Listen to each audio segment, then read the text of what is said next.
Hi, Liam Ward here at LearnTheHarmonica.com. Today I'm going to give you some tips about getting single notes if you're struggling with puckering or with tongue blocking. I'm going to tell you about a third alternative called Ublocking.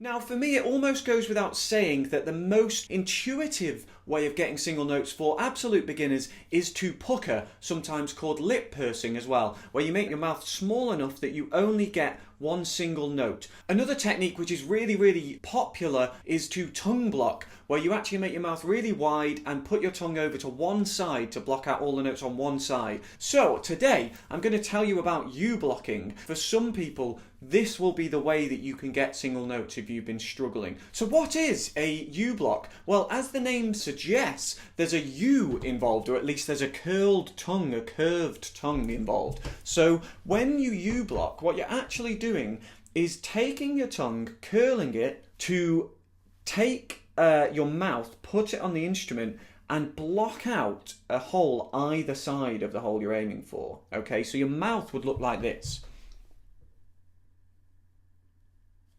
So basically I'm just curving my tongue around, but if you see that shape, you've got a bit of your tongue over this side and a bit over this side. The hole down the middle allows you to isolate a single note, which is what we're trying to do. The tongue on the left, make sure you don't hit the adjacent note to that side. Part of your tongue on the right, make sure you don't hit the adjacent note on this side. So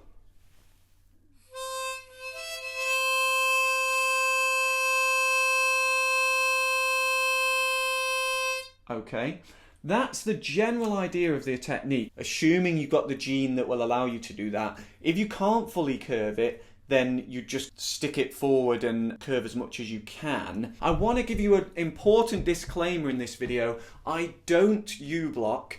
I've got nothing against it in and of itself, although I can't think of any particular benefits to it. I have heard of traditional Irish musicians finding that if they're good with their tongue and they can flick across to one side, they can get very quick triplets and trills, which are an important part of traditional Celtic music. They can get those very quickly and it seems to work for them. That said, I know lots of players who get very good trills and triplets and little flicks without having to U-block. They just either use move of the hand, move of the head, or move of the tongue if they're tongue blocking, you know. So I can't see any massive benefits to it. Do let me know in the comments if you're a U-blocker and you find certain benefits to it, because I'm interested in it. Every now and again I get a private student who U-blocks and they don't know what it's called, they don't know if it's wrong, and they don't know if they can carry on with it and do anything with it. Now, as I say, I can't think of any massive advantages to it.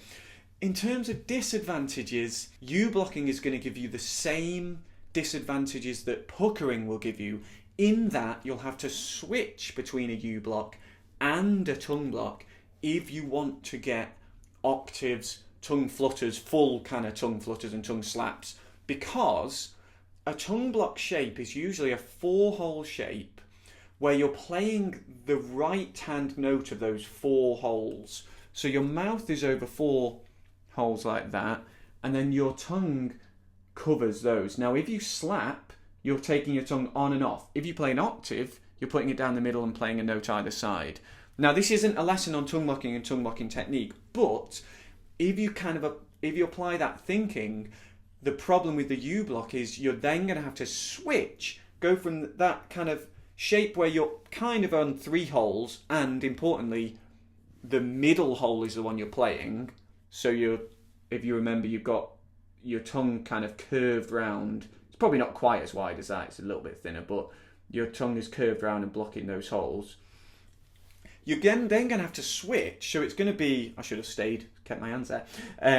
You're going to have to go from that and then move your mouth all the way over and then start tongue blocking. I mean, it's quite a big shape to change mid-song, mid-lick, if you want to throw in another tongue block related technique, which a lot of people do want to do at some point. So the U-block is going to have the same disadvantages in terms of those techniques that puckering will have. But if you're just playing simple melodies and you're not worried about all those fancy techniques, then it's going to be fine for you. And as I say, I do have some students who use that shape and they get by fine and they do some great stuff with it. There are even top professional players who use it. One that comes to mind is John Namath, who is a great blues player and does all the great tongue-mucking kind of associated techniques. He just has to switch back and forth as far as I know. In summary, so if you're not getting on with puckering or with tongue-mucking, consider trying this Ublock shape. And don't be put off if you don't have the gene that allows you to fully curve your tongue, because you can still do it with a slightly flattened tongue, just kind of almost flat. That will still, when pressed up, I think you can still sort of imitate the shape. So it can be an alternative if the other mouth shapes aren't working. I don't go around recommending it to people. I don't teach it. But if it works for you, great. I hope you found this lesson useful today. Please click like on the video and subscribe to my channel for free harmonica lessons every single week. I'm going to be back very soon with another harmonica lesson. Please leave your comments and your questions, your queries beneath the video. You can email contact@LearnTheHarmonica.com, and you can also find me on Facebook, Twitter and Instagram. Just search LearnTheHarmonica.com on those platforms. I take requests for lessons. I try and do as many of your requests as possible. So feel free to get in touch with those as well. Enjoy your playing and I'll see you soon.